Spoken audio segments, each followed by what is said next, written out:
naabutan na nga natin dito si Tatay Ruben nung isang araw pa. Yan, at si Nanay Yoli. So request ng sponsor, kakain silang lahat sa Jollibee. So yan. Okay lang ba Nanay Yoli? Ano? Punta tayo sa Jollibee? Okay lang po. Tingnan kasi. Sa'yo naman yung mga At least may experience ng mga bata na buo kayo na lalabas. Tapos at least makalabas-labas yung mga bata. Mapasaya natin ngayong araw. Yan, nakarali na si Padi-Padi guys. Magano lang kami. Naghihintay kami ng tricycle. Django. Yan na, ready na. Paano siguro? So hindi daw ano guys si Roy. Hindi maganda yung pakiramdam. So tayo na lang Nanay Yoli. Si Roy, tao na muna dito sa bahay. Pasalubungan na lang natin si Roy ng Chicken Joy.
Yan guys, first time nilang lumabas with Tatay Ruben.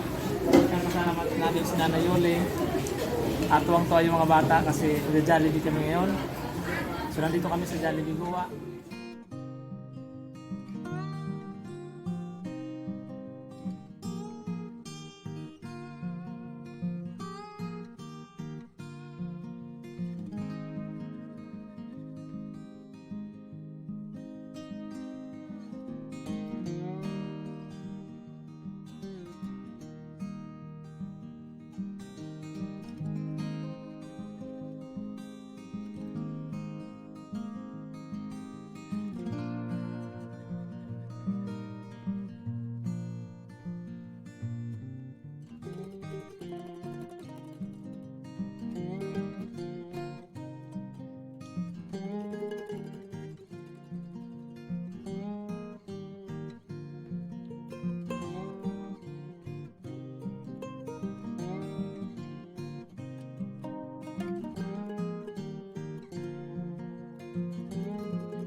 Yan, nagsama-sama kami dito guys, mga Oragon team.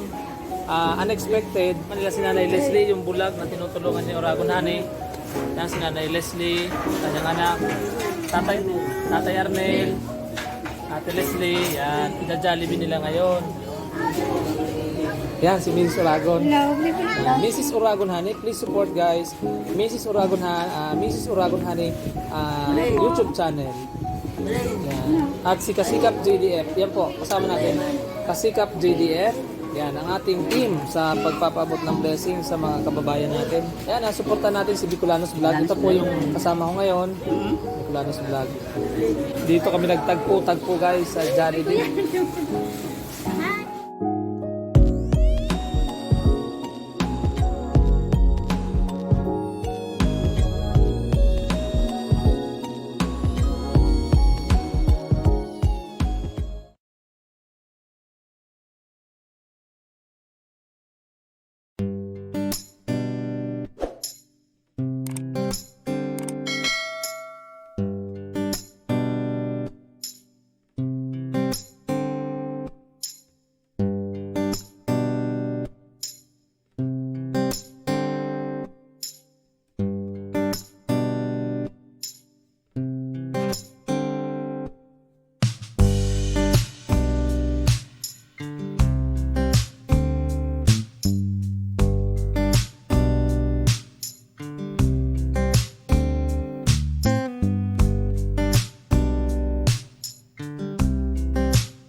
Maraming salamat po sa nagpadala po sa amin ng mga grocery. Maraming salamat po, Ma'am Agnes Miller. Maraming salamat po. Nagpapasalamat po ako na binigyan mo po kami na pangbili ng mga grocery. Ma'am Agnes Miller, maraming salamat po. Anong gusto mong sabihin kay Sir Frank na nagpa-Jollibee sa inyo kanina? Sir Frank, nagpapasalamat po ako sa bago.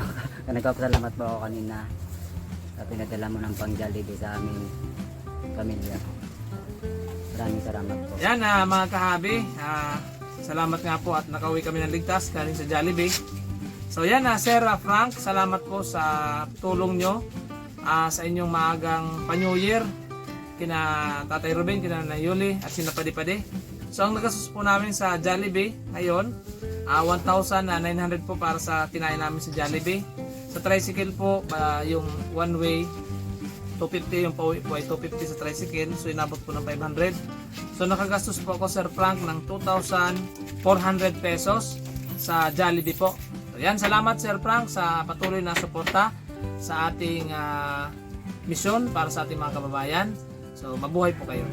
Yan, salamat po Ma'am Agnes Miller sa patuloy na suporta kina Nanay Yoli at kina Django, kina Jimboy at sa mga bata. So naggrocery po kami kanina sa Day Natalia at nakagastos po kami ng total na 2,500 pesos sa grocery po. Tapos sa labas, bumili po kami ng pansit, bato, ricado, tinapa, kamatis, tinapay, 400 pesos po. Ang total po nun ma'am ay 2,900. So sa tricycle po ay nakagastos po kami 200 pesos. Ang total po ng expenses namin ngayong hapon ay 3,100 pesos. Salamat po Ma'am Agnes Miller sa patuloy na suporta sa ating misyon para sa mga kababayan natin na nangailangan ng tulong. So salamat po Ma'am Agnes. God bless po.